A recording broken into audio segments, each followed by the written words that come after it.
Okay, welcome back to a Spotlight Sovereignty Circle. My name is Allison Graham. I am the founder of Science Meets Spirit, and this is December's monthly Spotlight. This month, we will be focusing specifically on digital marketing, and our expert and specialist is Maddie Crandall. She is one of my good friends, and she is a mentor and somebody who's helped me personally.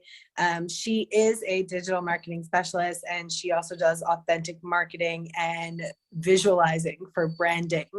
And I've experienced her magic myself, and I'm excited that you guys have the opportunity to get to know her a little bit better in this interview.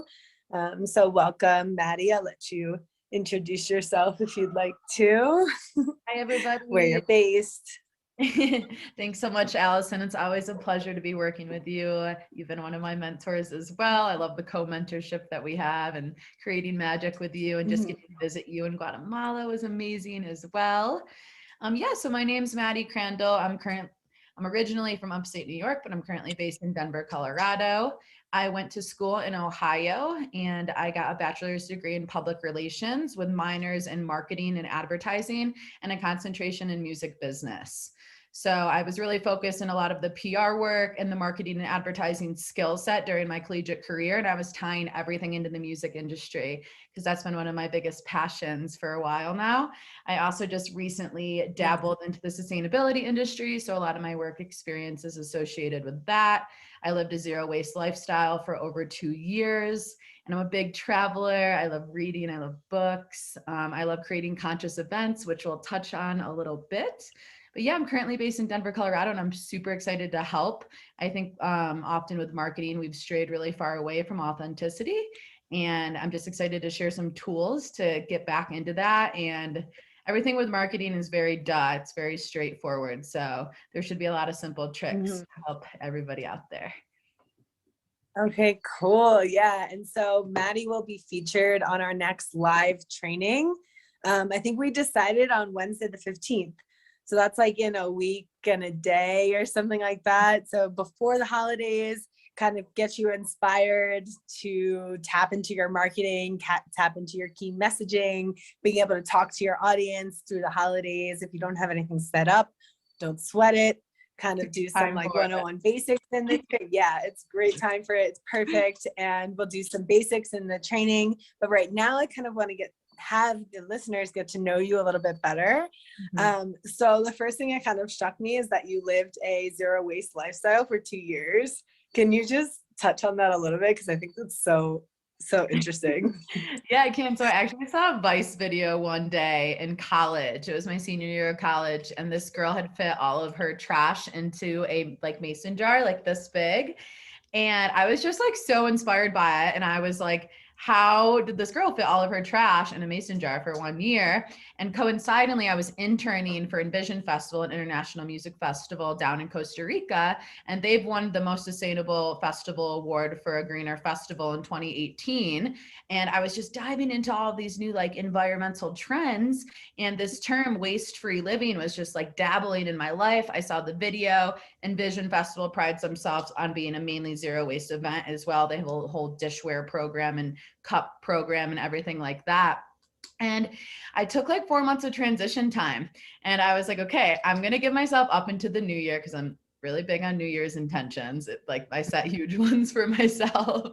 And my New Year's intention was to go completely zero waste. Again, I had that 4-month transitional time leading up to it. And then right at the new year, I transitioned, and I was waste free for about 2.5 years. And so I followed the mason jar rule. So I had about a mason jar of trash every year at the end of the year. And it really pushed myself. I got a lot healthier.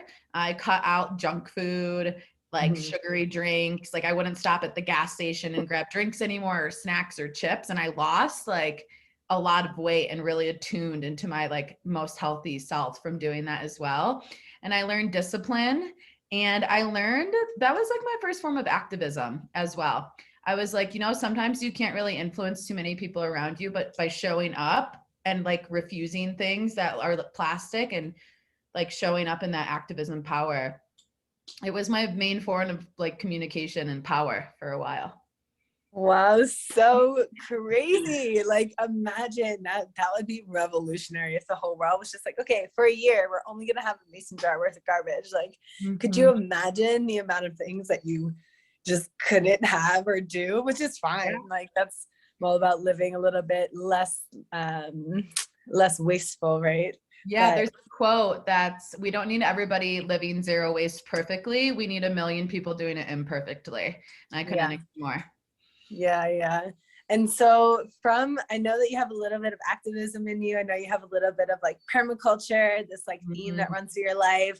And then marketing obviously is like your umbrella. So can you maybe like paint a picture of how you kind of came to marketing as like a profession, like as a career through music, through activism, through and through marketing and digital specialties?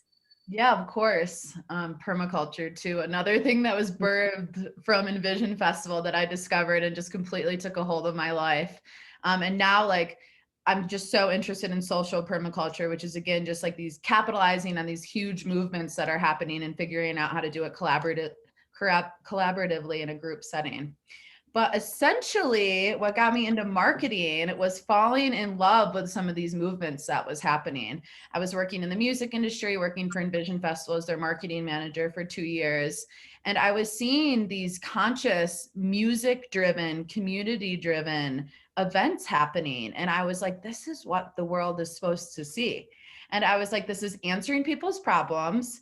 This is fueling compassion. This is helping the environment. This is sparking consciousness. And this is people working together.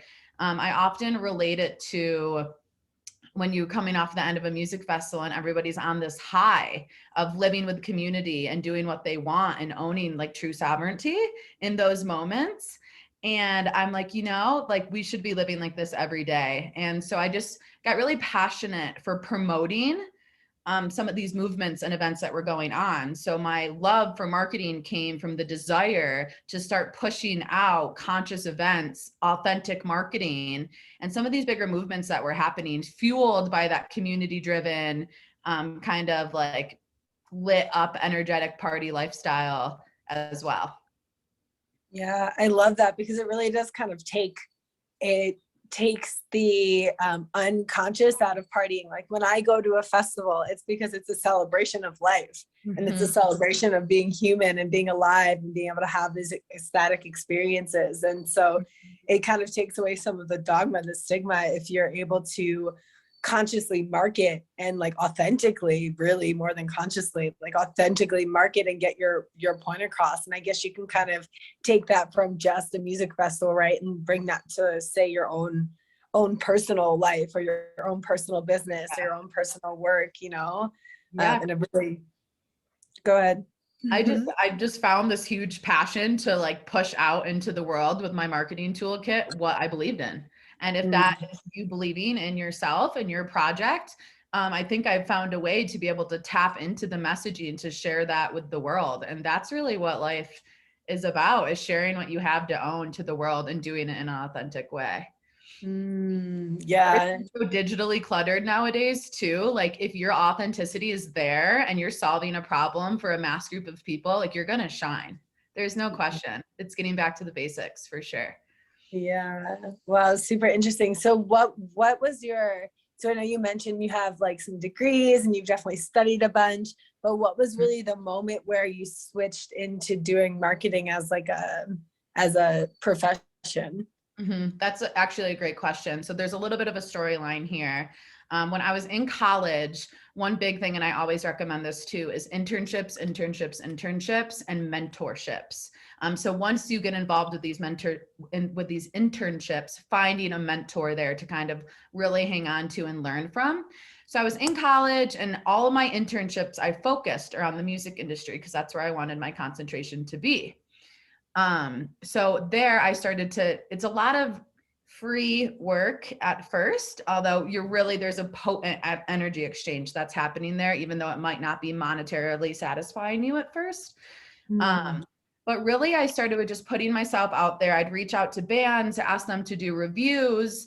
And then I kind of took that skill set and made it a little bit more professional. I started blog writing. I started my own website where I could put these blogs on, put these interviews at concerts on. And really it's just like having the guts to reach out to people and be like, hey, like, I see you're coming to this venue. Like, do you mind if I interview you and do a feature piece? So I was really honing in on these interviewing skills, blog writing skills, and my writing skills. And then I started to learn about SEO and search engine optimization and how that can tie into blog writing. So now I'm entering the collegiate level where I'm getting some of these base skills down, which also can all be learned on the internet nowadays too. Some of these skills that you go to college to learn for sure. But I was taking these and just making them more professional. And then I started to really perfect my craft and do SEO based blog writing.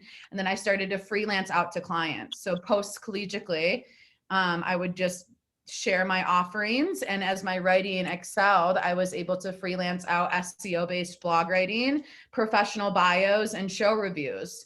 So taking that new experience, really crafting it and getting to be an expert at it, and then taking that transition, giving a slight branding to myself and gaining freelance clients to then be able to sell these contracts to along the way. So that's an example of taking a newfound skill and kind of getting to be an expertise at it and then being able to freelance it and monetize it in the long run as well.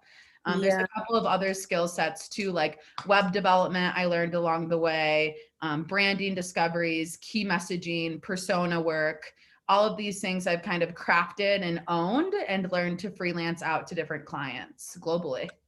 Wow, amazing. So one thing that really strikes me, and the reason why I resonate so much, is because it's like, it is a journey of being an entrepreneur, right? It's a journey of having enough guts to just try something new and try it and maybe not be that good at it when you begin, and not give up on it and just keep going and keep learning from the quote unquote mistakes that you make. So can you tell me maybe like a time when you like massively failed or you made like a huge mistake and you were just like, ah. With digital marketing, so many, we call them learning opportunities. That's better. Are Yeah. made. Yeah.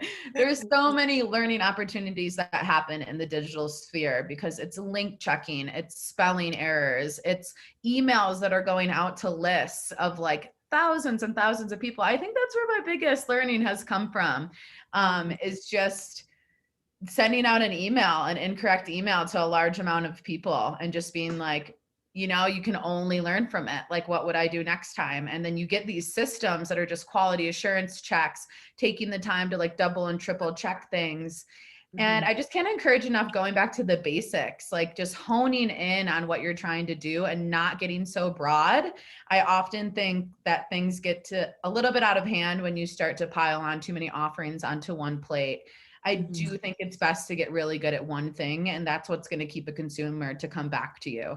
And those learning opportunities, if you're focusing on one thing, will eventually get so dialed in that you do become an expert and people do want to come back to you, and people start to know that you're going to do a quality job from that as well. Yep. So definitely the emails. Yeah. It's a huge learning. Yeah. I also really like, so for me personally in my business, and my business has been through many different versions. Like I have a bunch of people who have been like kind of just, you know, hanging around for a long time, kind of watching what I'm doing and experiencing different versions of this. Science Meets Spirit, its latest rendition. And it's really amazing because it does, you devote yourself to something. It like teaches you integrity, like this entrepreneurial journey in the highs and the lows and the whoops and the learning moments and all of it. It really teaches you like how to stay in integrity and how to just kind of keep on keeping on, even if it feels like you're not, you know, you're not the best. And it's like that success story. There's always like a long line of struggle and triumph and despair behind like a success story. And so I really respect anyone who has the guts to be an entrepreneur, really, and like, you know, show up for themselves, because it teaches you a lot. So strongly. We just started a company, which we can chat about later now or whatever, but me and my two bosses, one the co-founder of Envision Festival and the other who was the marketing director of Envision Festival for 4 years, we just birthed a company, and man, the learning opportunities that come from being an entrepreneur and being a startup, you literally have to go through these mistakes in order to get the perfect end result. And I am like such a strong believer in that. You have to try, you have to dip your feet in the water and jump in at some points and trust. It is wild. But again, like if you're doing it from an authentic standpoint, like you at least can go to sleep knowing that like you're pushing what needs to be out into the world wholeheartedly. And it's a beautiful feeling.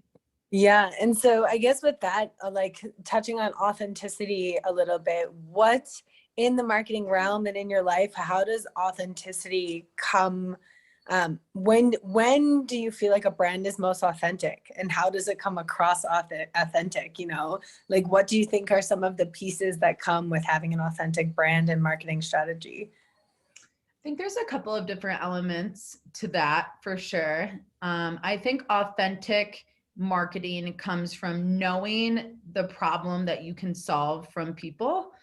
That is what is going to fuel your business, is if you're answering somebody's questions or if you're fixing somebody's problems in one type of way. And I think honing in on that and getting niched with that and intertwining your personal branding and messaging into this problem solving mechanism will shine through, because you know, like, and getting your tone personalized enough where people know if you're asking something of them or if they know you're giving, that's when you've really succeeded, where they can hear you, they can hear your messaging, and they can give to you when you're asking. And then you can also provide value for them, because that's really all we're looking for in life too, is to be given value from our exchanges, knowing it comes from a personalized front, and at the same time getting your problems or answers solved. I believe as well. There's also ways to be authentic in touching and being in tap with the world around you. I think like diversity and equity. Equity is a big term that's floating around in the regenerative business models right now.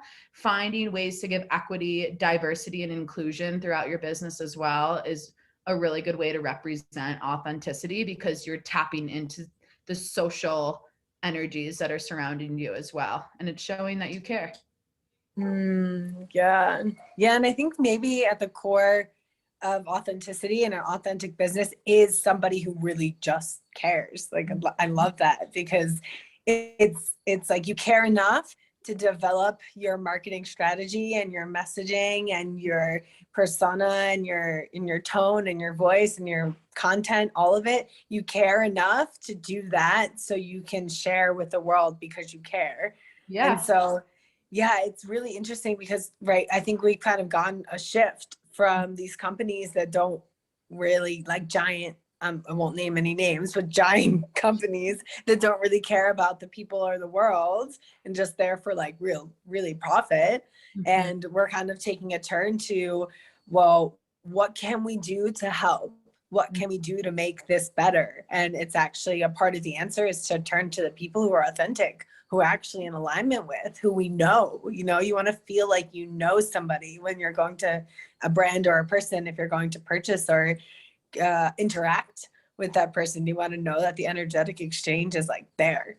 Yeah, it's just like in life, like we're attracted to people who put in the work to showcase their business or who they are, and are like put in the work to find their most authentic self and find the messaging that can really hit into people. Allison, I know this is something I've touched on before, but learning to speak people's love languages is key. Knowing how to tap into your audience, which is what we're going to dive into as well in the sovereignty circle, but figuring out, one, your brand discovery, who you are, from that taking your key messaging, figuring out who you're talking to, what problem you're trying to solve with them, and really showcasing who you are to them and answering their problems is key. Yeah. Okay. So I have a kind of off the topic question. Do you know what your human design is? I do. I'm a manifesting generator. Woo, me too. Yeah. Do you know what your numbers are? I don't. It's been a while. It's been a while. That's so funny. I was like, you have the fire of a manifesting generator. You felt it. Yeah. Oh my gosh, that's so funny. Cool. So yeah, I just want to give you an opportunity to maybe share if there's anything else that you want to share about either your story, how you got to, like, for example, I feel as if people would be super excited that you got to work for like Envision Festival. I'm sure a lot of people in this network know what Envision Festival are. And it's like, how do you feel like you attracted these experiences to you? And yeah, maybe a little bit more about that and your journey as an entrepreneur. Of course. Yeah, so my senior year of college, I just got an ad that for looking for a marketing intern. And I was like, guys, I was on these like internship grind. Like if I wanted an internship, I would apply. I'd go to LinkedIn. I'd go to Facebook. I'd find everybody that worked there. I'd get their emails. I would email them. I would call them until I'm talking to someone who is like, hey, like I applied for this and I'm sending you my resume right now. Like I was ambitious in getting these. And in the music industry, like you got to be fierce. Like you have to go for it. And so I did the same exact thing with this Envision Festival internship. I was just finishing up one at the Boulder and Fox Theater in Colorado, which is now my home. So grateful for it here. Then on my last day of that internship, I saw the Envision Festival one and I reached out to everybody I knew and I got an interview and I was hired on as an intern. And a really great piece of advice my dad has always told me was be the hardest worker in the room. And my current boss, who's actually the co-founder of Envision Festival, always partners that would be the kindest person in the room. So I was just for 6 months getting that internship, was the kindest and hardest person, like working person in the room. They ended up hiring me on full time to be the marketing manager 6 months after my internship started. And it was my first job out of college. And really just like working as hard as you can and along the way refining these practical skills. So I was refining these skills and then freelancing them out along the way for additional income, because sometimes in the music industry it tends to be a little bit lower as well because there's such a high of the event circulating monetarily as well. And then COVID hit and I pivoted into starting a company with the co-founder of Envision and the marketing director of Envision Festival. And we started a company called Ecoversity. And I just kind of like refound my skill set. Ecoversity also is an ecological schooling system. We are online and in person. We have campuses in Costa Rica. We do permaculture design certifications, 6-month certifications. So I became an expert also by launching Ecoversity and producing online courses, which for entrepreneurs can be very relatable. And when I was learning to launch these courses through Ecoversity, I became an expert in that realm. And now I do consultations on people who are trying to launch online courses too. So again, along the way of these skill sets, pulling practical skills, becoming an expert at them and allowing myself to freelance them out and gaining skills along the way. Now I'm the operational and marketing manager for Ecoversity. I work full-time for them. And I still do like reviews and like cover shows and do interviews in the music industry as well in Denver, just because I like to refine my writing skills. That's gotten me a long way, being a good writer and finding a good editor. Grammar sucks, but if you find a good editor, it's okay. And along the way, just to recap, I've learned that being a good teacher and like utilizing now the interns under me to teach helps you become an expert, and is also a permaculture principle of instead of you becoming an expert, it's better to teach the people around you how to do it. So if you were in a crisis, you have a room full of people that know what to do instead of just one person. And tying it back, just taking things that I was passionate about, utilizing my skills and combining them and pushing out into the world passion projects with my marketing toolkit that I believe are authentic and that I can hone into authenticity with, and taking these skills and pushing them out into the world. Because at the end of the night, I can be like, okay, what I'm pushing out into the world with these sometimes salesy tools, like I know they're providing good. I know they're coming from an authentic standpoint and I feel confident in the mission. And that's really just fueled the passion and the work ethic to become an expert in the marketing field. Yeah, beautiful. And I think, it's really interesting because marketing gets such a bad rap because it's really salesy and all this stuff. But I've actually found that the people that I'm drawn to most, like who have a solid who have mastered the art of marketing, at least from my lens. In my world, I have a lot of like personal coaches and people that I'm connected with. And the people that I resonate with the most have such a strong voice, and it's their voice. And so, you know, again, going back to this idea, you can make two choices. It's either you can buy from the big companies and do fast and convenience, which everyone we're going to use past tense, was addicted to, or we can be in the here and now and decide where we want to share our resources. And why wouldn't we want to really support the projects and the people and the marketing strategies, even if it, like you said earlier, it is a form of exchange. The money is just a tool. It's just a form of exchange, and marketing gets such a bad rap because it has definitely been used. You can use it to brainwash people and all of these crazy things. And it can also be done in a really beautiful and like genuine and authentic way. And so I really appreciate that about like, you know, Ecoversity and some of the other projects that you've worked on.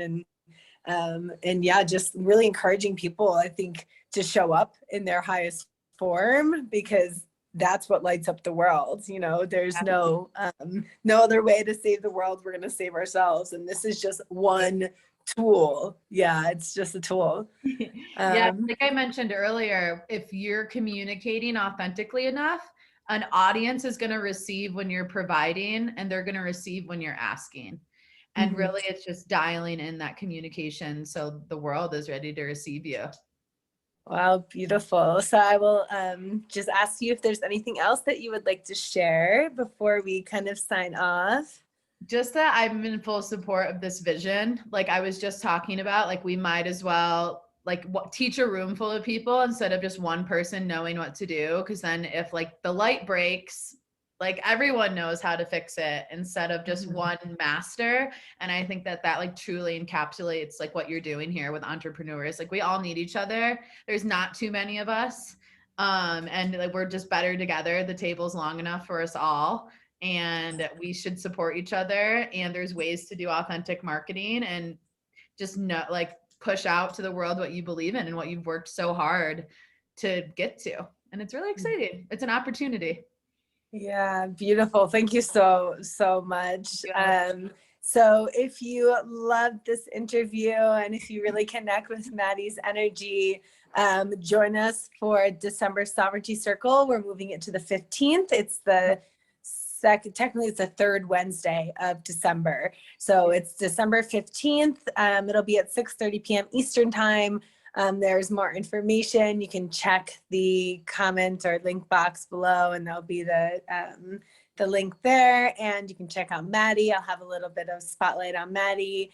And thank you so much, Maddie, for being here. I'm really looking forward to the live training with you. I think it'll be so valuable and really just enlightening and inspiring. Really, you inspire me so much, and I'm so grateful to be connected.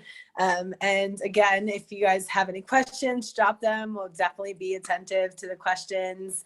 And I'm Allison. I'm the founder of Science Meets Spirit, and this is a Sovereignty Circle Spotlight with Maddie Crandall. So we hope to see you on Wednesday, the 15th of December. And yeah, we will be checking back in for a podcast very soon. Can't wait to meet you guys. Yeah. Ciao, Maddie. Bye. Bye.